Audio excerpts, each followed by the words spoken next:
Chapter 7, November. Spanish influenza, which had swept across Europe and the eastern states, hit Brailsford Junction late in October, killing more of our citizens than died in the war. The schools were closed and people scurried along the half-deserted streets wearing eerie-looking masks of white gauze. At least one person in 4 was dangerously ill, with twice that number less seriously affected. Sometimes the disease struck with swift fatality. One ancient couple on the northern edge of town struggled out to their well to get a pail of water. The old man died at the pump, and his wife collapsed beside him, the handle of the bucket still grasped in her stiffening fingers. Mine was one of the milder cases, but on this occasion my father seemed concerned. He bundled me in several sweaters and blankets and helped me into the car. I begged to take Rascal with me, and he consented. We drove slowly through the increasingly leafless countryside toward the North Homestead, now operated by my father's brother, Fred, and his gentle wife, Lillian. I was to be placed in the care of Aunt Lily, who never refused a sick child or an orphan lamb. It had not occurred to my father to telephone her. He, like Uncle Fred, merely took her for granted. She had been an attractive young schoolteacher when my Uncle Fred had come courting in the 1890s, in the dashing rig behind a prancing team. And she still had traces of her former beauty after bearing 3 sons, cooking, washing, cleaning, and mending, gathering eggs and churning butter throughout these many years. She said that when she died, she wanted to come back to the farm and do it all over again, because this was her idea of heaven. My Uncle Fred was of a coarser grain, but Aunt Lily loved him. Rough, sun-browned, and strong, and weighing a well-proportioned 200 pounds, his jocularity was tinged with cruelty. He delighted in teasing Aunt Lily by playing on his Edison talking machine a cylinder record entitled, "Why I Picked a Lemon in the Garden of Love, where they say only peaches grow." Aunt Lily would sigh a trifle sadly and go on with her ceaseless labor, while my uncle chuckled, immensely pleased with himself and his wit. However, no one worked harder or longer hours than my Uncle Fred. With 52 cows to milk by hand, 200 hogs to feed, 40 acres of tobacco to set, hoe, cultivate, top, sucker, harvest, strip, and bundle, and 120 additional acres of hay, corn, and oats to plant and harvest. There were not enough daylight hours during the summer to do the work. Uncle Fred drove his 3 teenage sons as hard as he drove himself, and if he ever gave it a thought, he must have felt that his wife's work was easier than his own. His hobbies at various times included photography and taxidermy, the raising of canaries and goldfish in commercial quantities, and breeding of merino sheep, Shetland ponies, ferrets, Belgian hares, and fancy pigeons. He bought and repaired threshing machines, and he loved nothing so much as butchering day. An agony to uncomplaining Aunt Lily, as lambs she had bottle-fed, calves and pigs she had nursed, went to the knife. Somehow, despite all this, it was a happy marriage, and a great old farmhouse offered a warm rural welcome. Aunt Lily came out to greet us, wiping her hands on her apron in that perpetual gesture of humbleness which seemed to afflict whole generations of farm wives, who gave so much to so many in return for so little. "Oh my, it's Willard and Sterling. Why, Sterling, are you sick?" "Just a touch of influenza, Lillian," my father said. "I thought that perhaps—" "Why, of course, Willard. He needs my care. We'll put him up in the bedroom next to ours, off the parlor. It won't be a bit of trouble. Come in for a cup of coffee and a second breakfast. We went into the pleasant, fragrant kitchen, with its great range dominating the middle of the room, its long table always spread with a clean gingham cloth, plants blooming at the windows, rifles and shotguns stacked in a corner. From the range, she brought the huge granite-ware coffee pot and poured steaming coffee into thick ironware cups. Now I can fix you ham and eggs or bacon and eggs in just a moment, Aunt Lily said. And toast, of course. It isn't store bread, just some I baked. I looked up at my father, hoping he would say something adequate, but he didn't. So I tried to be gracious. Your bread is the best I ever ate, I said. And we don't need ham and eggs, Aunt Lily. Thank you for everything. Why, bless you, Aunt Lily said happily. You're always welcome. You and your little raccoon, too. You're like a fourth son to me, Sterling. I think that for just a moment my father was aware of the imposition upon Aunt Lily, perhaps even remembering my mother and how she bore all four of us, Theo, Jessica, Herschel, and myself, while he was conveniently absent. But all he said was, "Just toast and coffee, Lillian. I hope Sterling won't be a burden for a couple of weeks." "I know Fred will be sorry to miss you," Aunt Lily said, bringing the toast and preserves. "He and Charles are shooting squirrels down at the old Coombeline place. Wilfred is repairing a threshing machine, and Ernest is upstairs studying his school books. He'll be down in a little while." I sipped the good coffee, munched the wonderful toast, and thought that in this world there must be few such human beings as Aunt Lily. For several days I spent most of my time in bed, arising occasionally for tea and toast, or a short walk with Rascal. In the evening, however, I donned bathrobe and slippers to listen to Aunt Lily reading to the family in the parlor. The big base burner with its glowing coals sent ruddy light toward the dim corners where well-worn red velvet chairs and couches and an ornate parlor organ lent touches of faded elegance. Aunt Lily sat in her rocker beside a small table where a kerosene lamp threw its pale radiance upon the pages of a farm magazine. We sprawled around her in comfort, listening to her gentle voice as she read an endless serial. Rascal had absolutely no interest in this story, but he was fascinated by the jungle of beasts and birds inhabiting this room. Safely above the floor level, cardinals, scarlet tangers, indigo buntings, and two of the last passenger pigeons ever seen in Wisconsin perched in perpetual silence on varnished branches amid wax foliage and flowers. Grouped on the floor, eyes gleaming with reflecting light, were many four-footed creatures Uncle Fred had shot, skinned, and stuffed in lifelike poses. Badgers and woodchucks, a fox kit, and a ferocious timber wolf made one unlikely grouping under the curve of the stairway. Rascal moved among potential enemies, alert and cautious. He was particularly intrigued by a mother raccoon and her offspring arranged in the bole of a wild cherry tree. Here's another illustration for you.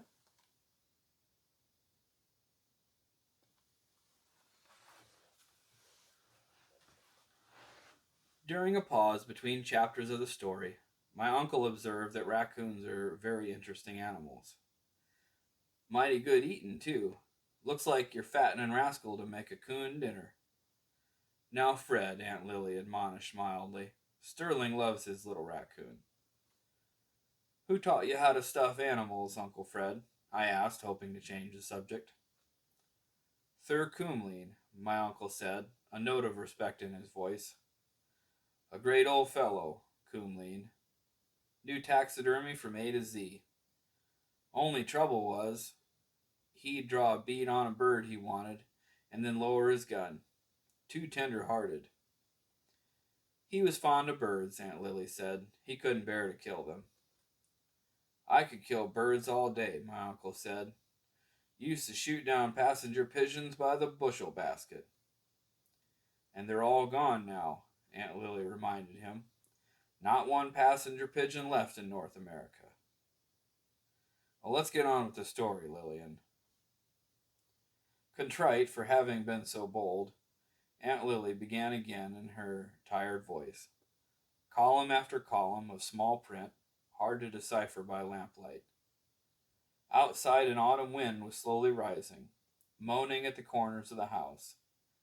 One by one, Charlie, Wilfred, and Ernest had fallen asleep, and finally Uncle Fred. Rascal had come to curl in my lap. Aunt Lily's voice faltered, and then was still. The coals in the base burner glowed less brightly now, and the eyes of the silent animals, watching from the shadows, dimmed in the outer gloom. The kerosene lamp still shed its pool of light over Aunt Lily's graceful head. In a moment now we would be off to our beds. Rascal's and mine, warm and inviting. My cousin's, less so in the frigid rooms above. Another November night had dropped its curtain on southern Wisconsin. On the 5th morning of my visit, Rascal and I joined the family at 4 a.m. for first breakfast. Aunt Lily, of course, had been the earliest to arise, building a fire in the kitchen range with dry wood, which Ernest had ready for her in the wood box. Uncle Fred arose next. His method of waking his sons was to strip back all the covers in their freezing rooms, shouting jovially, "Milking time, rise and shine." We gathered in the kitchen for a light meal of ham and eggs, hot muffins, and coffee served by lamplight, which gleamed upon the black windows. Charles, oldest of the boys, was always a little sullen in the mornings, but he roused himself enough to tickle Rascal's belly, trying to make him fight. Wilfred was soft-spoken and gracious. He fed my raccoon bits of ham from his own plate and promised to give him a fast ride on his motorcycle. Ernest performed a strange service for any male in the household. He helped his mother put breakfast on the table and suggested that she sit down to eat with the rest of us. Aunt Lily gave him a grateful look, but said she would eat later. While we consumed her country breakfast, my aunt busied herself lighting the lanterns we would need. Among her many chores was the daily task of keeping the lamps and lanterns brightly polished and filled with kerosene. Her 4 men folks arose without a word of thanks, put on old hunting caps, plaid jackets, and cowhide boots. Each took a lantern and a shining milk pail. I was as warmly bundled as the others as we plunged into the outer darkness, lowering our heads to fight the blustering wind. My uncle led the line. Rascal and I brought up the rear. The swinging lanterns hollowed out the dark, throwing our shadows grotesquely against the barn and straw stack which loomed mountainous and forbidding just ahead. Inside the barn, we were swallowed by a beamed cavern, inhabited by rows upon rows of drowsy animals. These stables were well cleaned and freshly limed each day.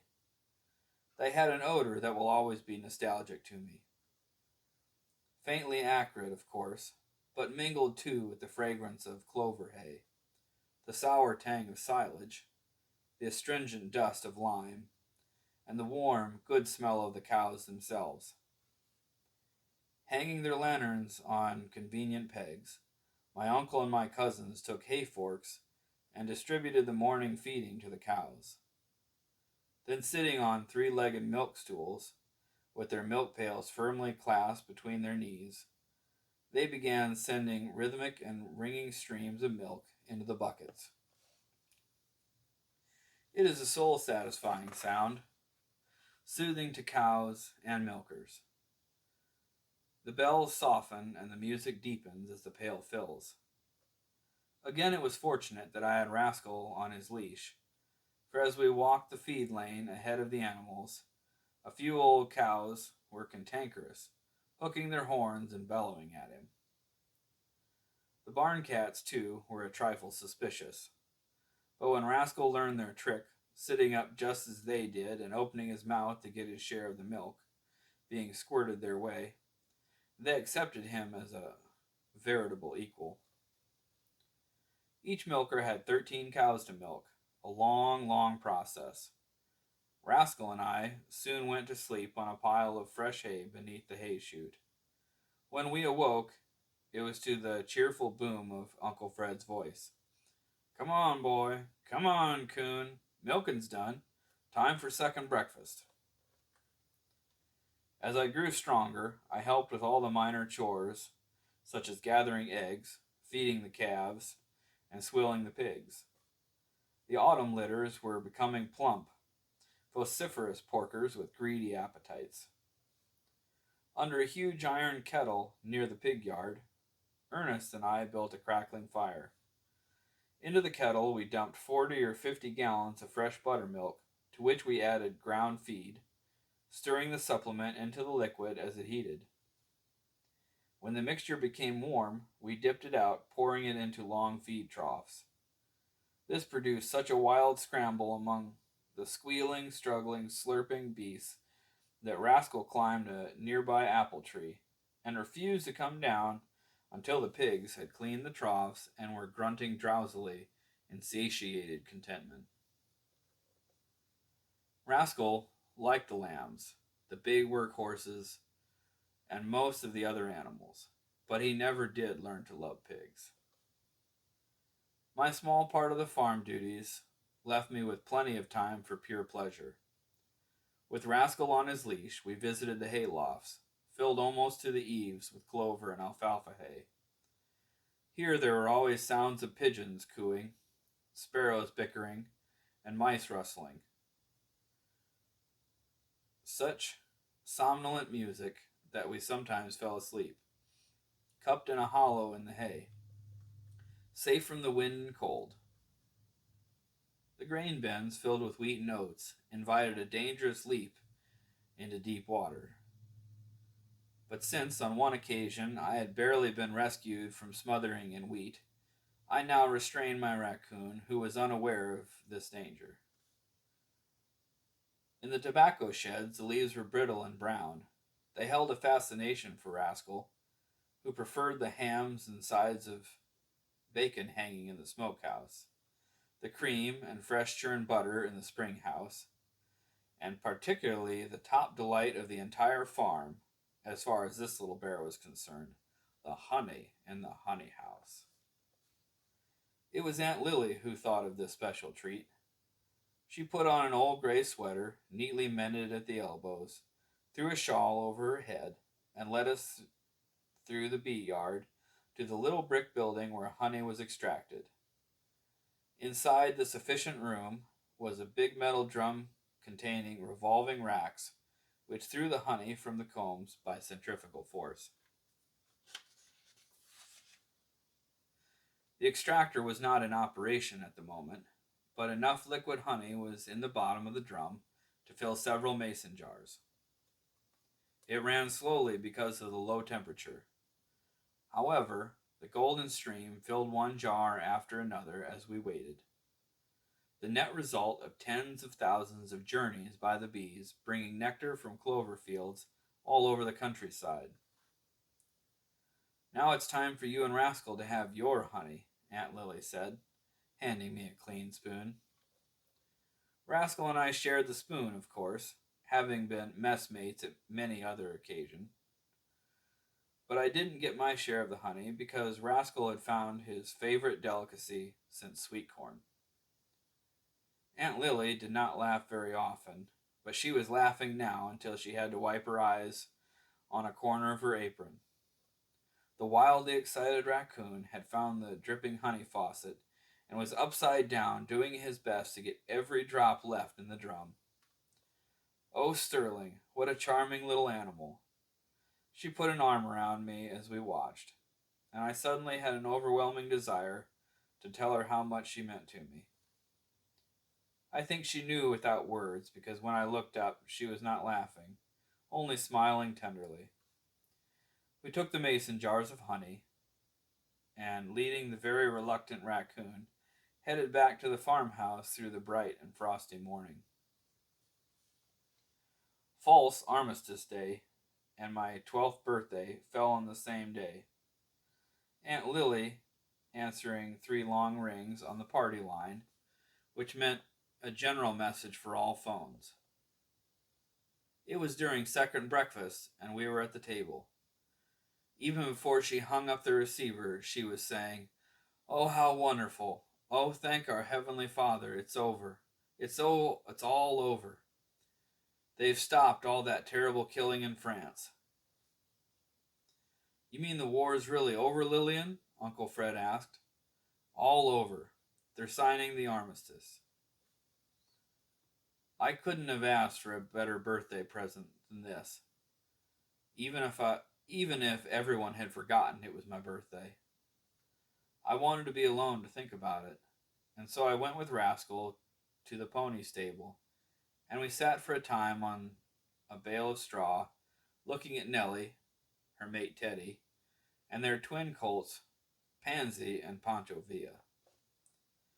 So the war was actually over at last, and that nightmare had come to an end.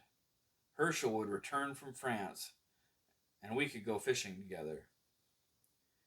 The realization came slowly, then with a rush, and I was jubilantly happy. I picked up my raccoon and danced him around, while he cocked his head and chirred a question. "Let's have a pony ride, Rascal." Of all these ponies, Teddy was my favorite, a little black devil of a stallion with more tricks than a trained seal. No one had taught him these wicked, joyous quirks and eccentricities. They were built into his nature along with the winds and storms of the Shetland Islands, a throwback to some old ancestor centuries before his time.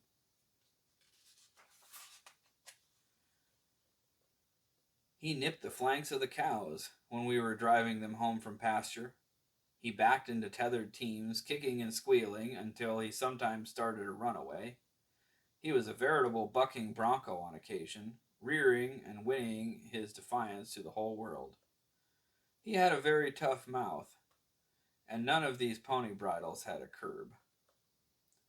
I had learned to ride him, however, and was seldom thrown unless he resorted to his mischievous trick of running under certain limbs of trees, which he knew were high enough to clear him, but not to clear the rider. It was always a contest with Teddy, and you could gain his respect only by winning, whereupon he would reward you with a smooth, fast ride, his mane streaming in the wind. However, Teddy was demonstrating at this very moment that he didn't like Rascal, and I wasn't risking the life of my raccoon on such a violent mount. The twin colts were far too young to ride, and of course were untrained. This left only Nellie, a broad and comfortable little mare, who was as tolerant of Teddy as my Aunt Lily was of Uncle Fred. Nellie took us aboard with no fuss whatsoever, as though she had spent her life carrying the double load of a boy and his raccoon. Rascal sat ahead of me, as he had on the wooden ponies of the merry-go-round. We trotted down the lane to the pasture, passing still pools, where spear points of ice extended over the black depths, and groves of hickory trees where I had already gathered more than a bushel of nuts. We came at last to the solitude of Coomlean's woods, and ambled along its winding paths. There could be no better place to contemplate peace on earth than in this forest where the old naturalist had lived his quiet life. That evening, Aunt Lily cooked a very special feast, not because it was my birthday, not even because of the rumored armistice, but because my father was driving out for dinner, after which he was taking me home. There was roast turkey with hickory nut dressing, a special recipe of her own.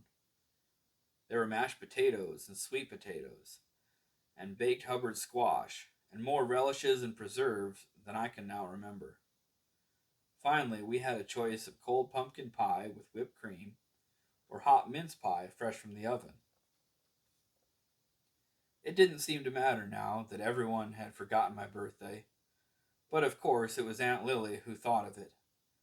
"Why, Sterling," she said remorsefully, putting her hand to her mouth, "it's your 12th birthday, and not one of us remembered, and I didn't even bake a cake." Then everyone sang happy birthday, and I felt well rewarded. My father didn't apologize, but he reached into his pocket and brought forth his own personal watch, with its chain finely braided from my mother's chestnut hair. For several generations, that old watch had passed from father to son, and may the tradition long continue. On the morning of November 11th, 1918, the real armistice was signed in a railway car in France. Although men were killed up to the final hour, the ceasefire came at last, and a sudden silence fell over the batteries and trenches and graveyards of Europe. The world was now safe for democracy. Tyranny had been vanquished forever. The war to end war had been won, and there would never be another conflict, or so we believed in that far-off and innocent time. In Brailsford Junction, the celebration began early.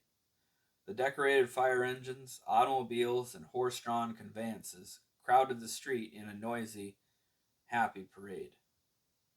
I interwove the spikes of my bicycle wheels with red, white, and blue crepe paper ribbons. With Rascal in the basket, I pedaled through the throng, ringing my bell as a small contribution to the joyous pandemonium. At 11 o'clock, the fire whistle and all the church and school bells in town joined the chorus. During the afternoon, my elation slowly subsided, and I began oiling my muskrat traps for the season ahead. Rascal was always interested in whatever I was doing, but when he came to sniff and feel the traps, a terrible thought slowed my fingers. Putting my traps aside, I opened one of the catalogs sent to trappers by the St. Louis fur buyers. There, in full color, on the very first page, was a handsome raccoon, his paw caught in a powerful trap. How could anyone mutilate the sensitive, questioning hands of an animal like Rascal? I picked up my raccoon and hugged him in a passion of remorse. I burned my fur catalogs in the furnace and hung my traps in the loft of the barn, never to use them again. Men had stopped killing other men in France that day, and on that day I signed a permanent peace treaty with the animals and the birds.